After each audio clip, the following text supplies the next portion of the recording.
Assalamualaikum warahmatullahi wabarakatuh. Bismillah walhamdulillah wassalatu wassalamu ala rasulillah Sayyidina wa maulana Muhammad wa ala alihi wa sahbihi wa mawala. La hawla wa la quwwata illa billah, amma ba'd. Bersyukur kita kehadirat Allah subhanahu wa ta'ala yang mempertemukan kita dalam keadaan sehat walafiat. Mudah-mudahan amal ibadah kita diterima di sisinya, dan mudah-mudahan usia kita ini dapat kita pergunakan untuk selalu bertakwa kepadanya dan dapat kita manfaatkan untuk kemaslahatan umat manusia. Dalam kesempatan yang baik ini kita akan membahas sebuah kisah yang tertulis di dalam kitab Riyadhus Shalihin dari hadis yang diriwayatkan oleh Imam Bukhari dan Muslim tentang keberuntungan orang-orang yang berlaku ikhlas di dalam kehidupannya, utamanya di dalam melakukan amalan-amalan soleh. Dalam hadis itu Rasulullah SAW menceritakan ada 3 orang yang keluar untuk menempuh perjalanan panjang atau pergi musafir dalam perjalanan yang cukup jauh. Kemudian di tengah perjalanan mereka kemalaman dan mencari tempat berteduh. Dan di situ tempat berteduh hanya ada sebuah gua. Kemudian dengan serta-merta mereka memasuki gua itu.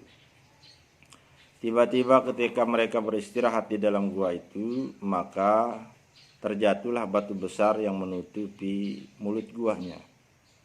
Kemudian mereka berusaha untuk mendorong batu itu, namun mereka tak kuasa karena batunya cukup besar.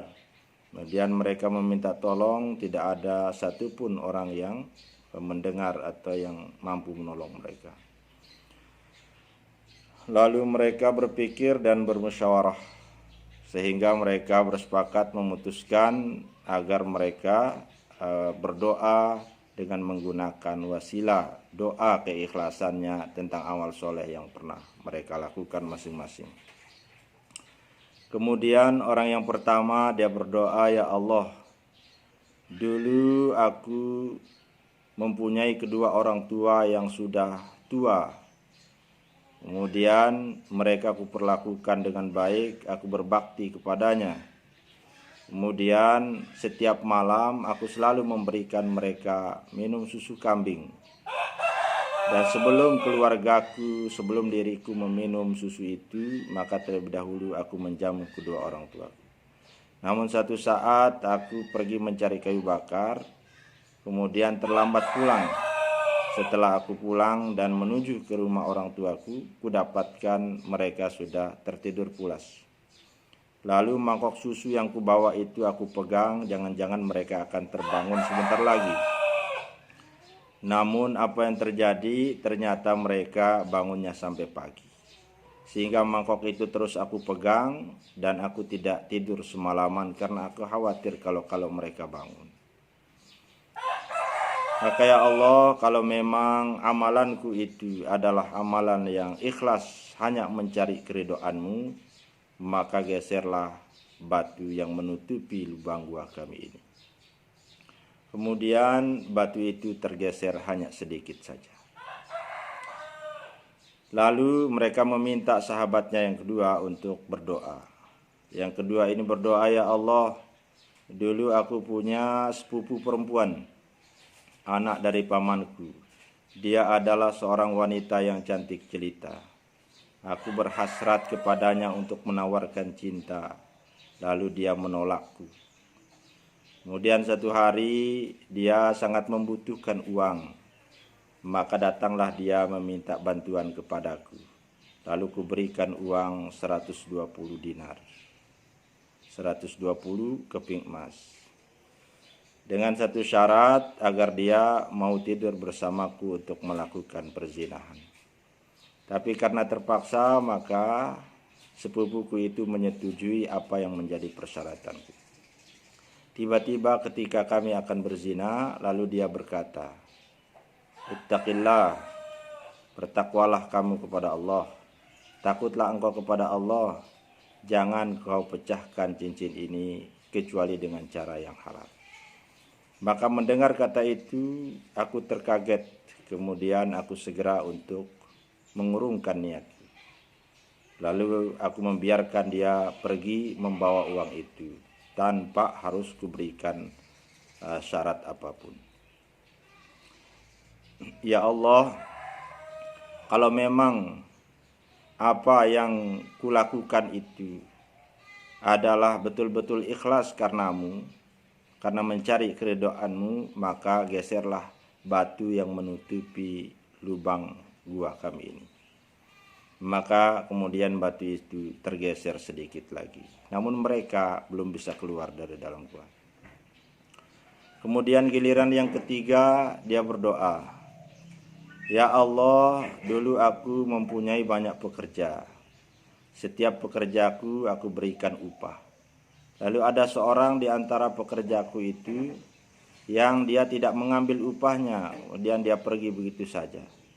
Namun satu hari setelah beberapa lama dia pergi, berapa tahun dia pergi, dia datang mencari upahnya.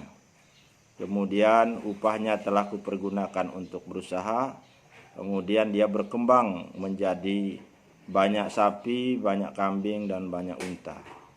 Sehingga aku tunjukkan kepadanya bahwa uang upahnya yang tidak diambil dulu, aku telah menggunakan untuk berusaha mengembangkan usaha.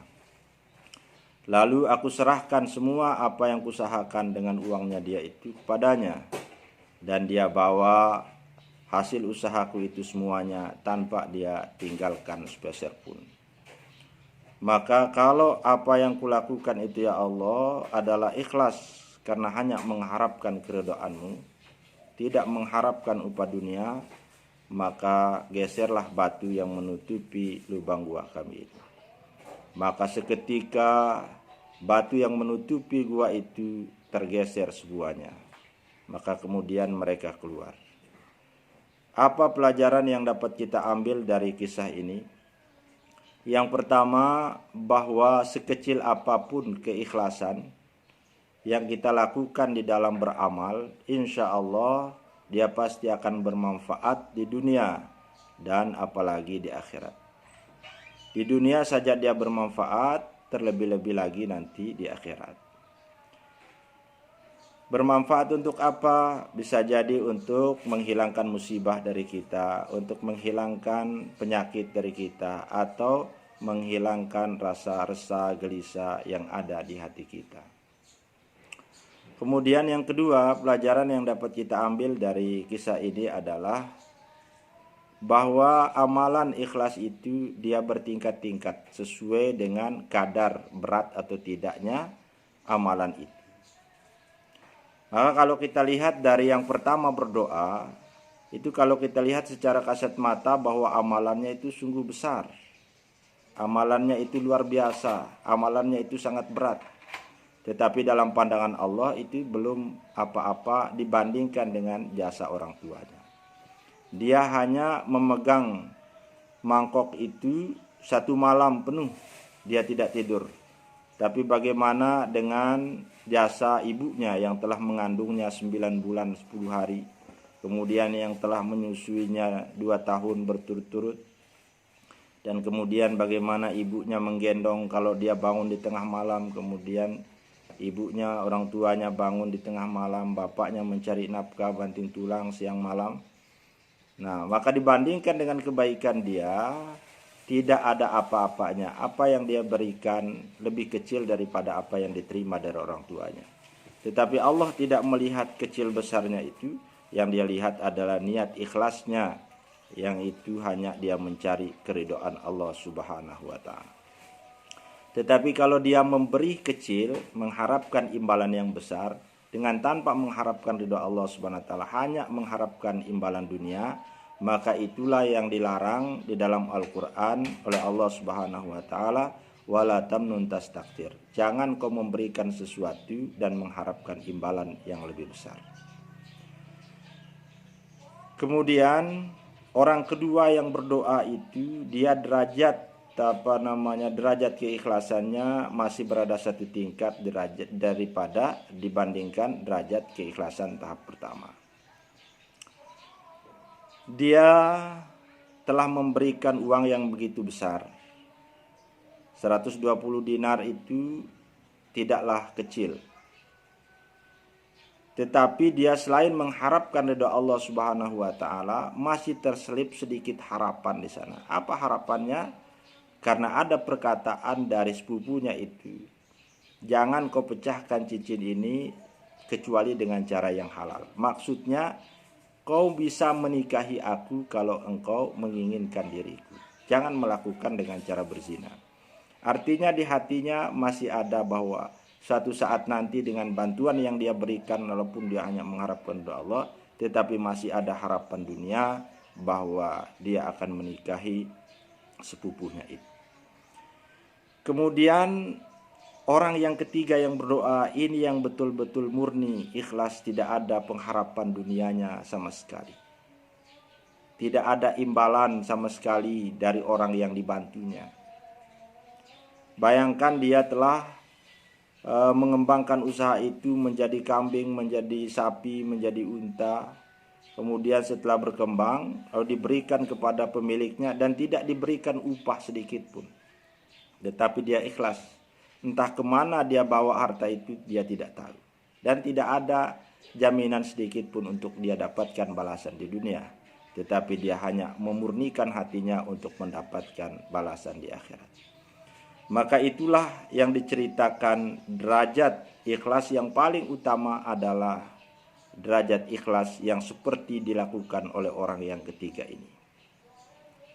Di dalam Al-Quran surah Al-Insan Allah Subhanahu wa ta'ala berfirman, innama nut'imukum liwajhillah la nuridu minkum jazaa'an wala syukra. Allah menceritakan tentang perkataan muqarrabun, orang-orang yang dekat kepada Allah Subhanahu wa taala. Mereka ketika memberikan makanan mereka berkata, sesungguhnya kami memberikan kalian makanan hanya semata-mata mengharapkan wajah Allah, mengharapkan ridha Allah. Kami tidak mengharapkan dari kalian imbalan dan kami juga tidak mengharapkan dari kalian ucapan terima kasih. Mudah-mudahan kisah ini menginspirasi kita untuk selalu berbuat ikhlas di dalam amalan-amalan kebaikan kita, sekecil apapun amalan itu. Karena ikhlas itu akan memberikan manfaat yang sebesar-besarnya, baik dalam kehidupan kita di dunia maupun dalam kehidupan kita di akhirat. Semoga Allah Subhanahu wa ta'ala selalu menuntun kita untuk selalu ikhlas di dalam setiap amal kebaikan yang kita lakukan. Dan semoga Allah Subhanahu wa ta'ala selalu meridhoi kita semua untuk menjadi hamba-hambanya yang bertakwa. Amin ya rabbal alamin. Wassalamualaikum warahmatullahi wabarakatuh.